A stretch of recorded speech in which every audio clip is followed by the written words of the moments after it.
最近很多朋友问，早上冷车启动，只要打方向盘的角度大一点，前轮就会传来咯吱咯吱的响声，车身还会跟着晃，是不是车坏了？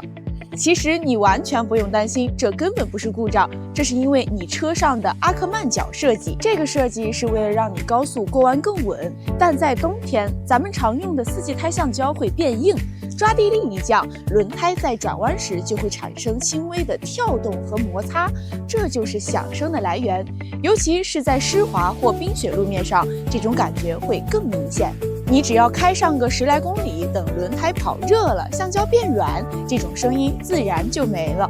这事儿不影响安全，没必要专门跑一趟修理厂，放心开就行。但需要提示的是，如果轮胎没有跑热，这个时候橡胶的抓地力会非常差，如果需要湿滑路面爬坡，就会变得非常危险。司马氏轮胎采用玻璃化温度更低的软胶配方，这样让轮胎更抗冻，会让轮胎在寒冷的时候也会具备抓地力，保障驾乘安全。